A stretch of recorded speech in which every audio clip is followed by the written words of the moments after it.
Yeah, it's a battery powered chainsaw, but actually for what we need, it's not that bad.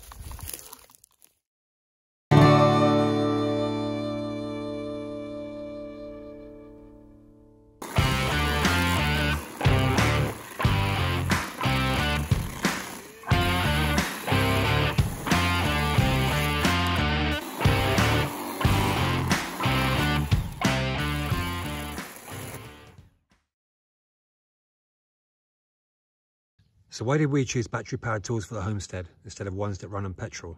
Well, for years we've been using other battery-powered power tools, like the drill, and they've been amazing with more than enough power. We figured they'd be lighter to use, and there'd be no messing around with petrol oil mixing, and no fumes. But do they have enough power to do the job? Well, we don't live in Alaska, and we only need the chainsaw to trim the trees and to process some fallen branches for firewood.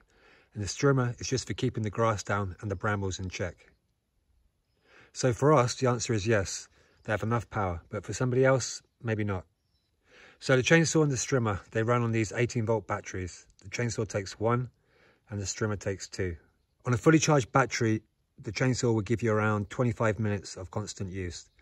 And on the strimmer, using 2 batteries, you'll get around 30 minutes of constant use. It takes around 40 minutes to fully charge a battery from empty. So what we did was to get 4 batteries and 2 chargers. So these batteries, they have this light system here. So when you've got 3 lights like this, it means they're fully charged. So they'll let you know when it goes down to 1 light that you've got to start recharging them. The other reason we wanted to go with battery power was the power source, the sun. Here in Portugal, we get a lot of sun, so it's perfect for solar. So to power the tools, we got this portable power generator and this 100-watt foldable solar panel. So I'm not going to do a big in-depth review on these 2 items because there's loads of really good YouTube videos out there going into depth and explaining exactly what they're capable of and all the statistics and all the dimensions, etc. But for what we need, this works great. So if ever the power does go down, we can still power our tools and many other things. So the battery bank can be charged from solar, the mains, or the cigarette lighter in the car. So it can easily charge the 18-volt batteries, no problem. It's about the size and the weight of a car battery, so if the mains power ever goes down, it can be easily moved around and used where needed. It can go power the pump by the well, and all the other stuff like phones, laptops, TVs, etc. So I hope this helps to explain why we chose these tools and how we charge them. We'll put a link to everything we've shown in the description box below. So this is just an update as to when we actually moved into this quinta. We moved into this quinta about 6 months ago. And we only started filming it about 4 weeks ago. So the first couple of months that we were here, we were concentrating on the house, renovating that and getting it into a livable state. And that's what these last couple of videos have been showing you, just what we've done in the last couple of months and getting you up to speed with where we're at. So once we'd renovated the house to the point where we could back off from that and concentrate on the land, we kind of missed the window of a spring and we're already going into the beginning of summer. And that's pretty much when we got the polytunnel. And built up the polytunnel, did the framing on the doors and tried to get that established. So we were a bit late for the first growing season, but we'd never done this before, so it was all a learning curve. So this lower area, which I've been showing you, this is like the flattest area on the whole property and the most fertile because of the wells. So once we built the polytunnel and we start growing in there, next was the area for the chickens. So this is basically the end of the land and it's kind of a thin strip and we didn't really think there was much use that we could do for it. So we thought this area would be perfect for the chickens. So what we did is, when I did this perimeter fencing, we just added some chicken wire and then put this additional fence just to shut it off and connect it to the polytunnel, which I'll explain why in a minute. So when we were looking at chicken coops, we were looking online for pre-made ones to try and save some time. But the price they wanted for the size they were, it just didn't make much sense. So after watching a couple of YouTube videos, I came up with this design and I built it myself. So with this one, you've got 4 nesting boxes. So from what I've researched, you can have 4 chickens per box. So there's potential here for 16 chickens.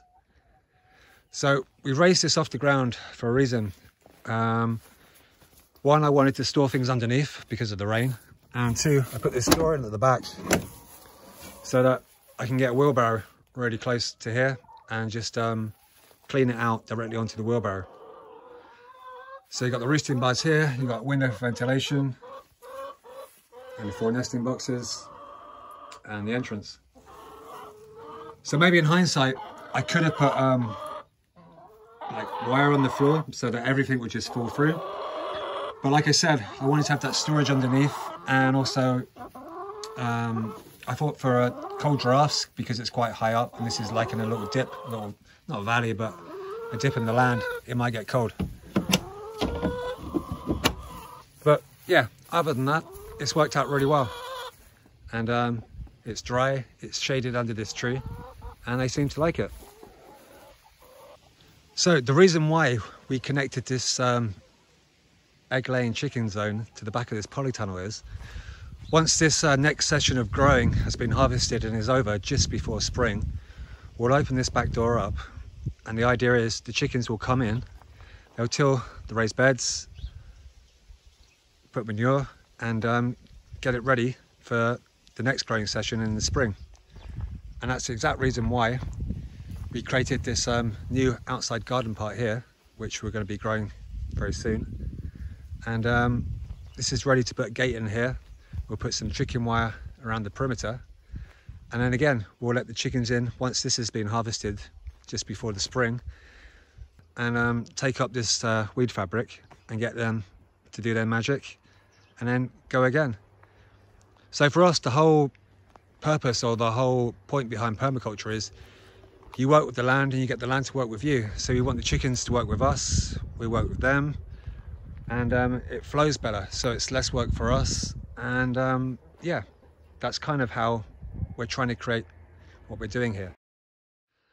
The next thing we'd like to do is we'd like to get meat chickens and start raising meat chickens, hopefully as a business to make money. But in the beginning, I guess there'll be experimentings and failings, and we'll just do it for us, for ourselves.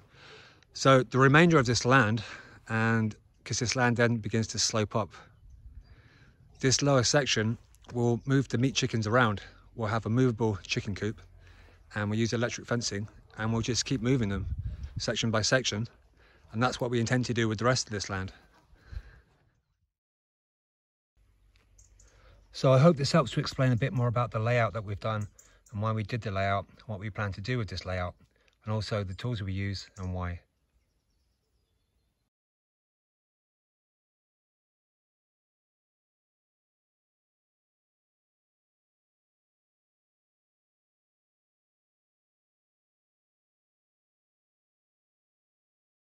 So, go to get a Christmas tree.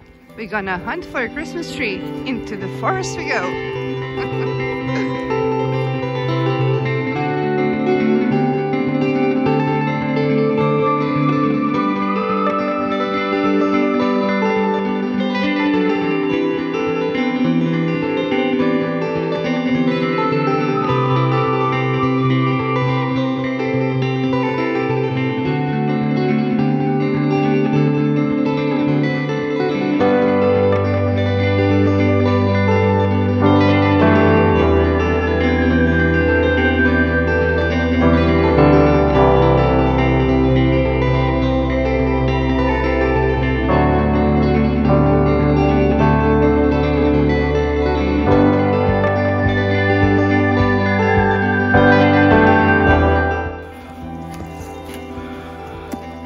So, we have our little Christmas tree, and next week we'll put the decorations up.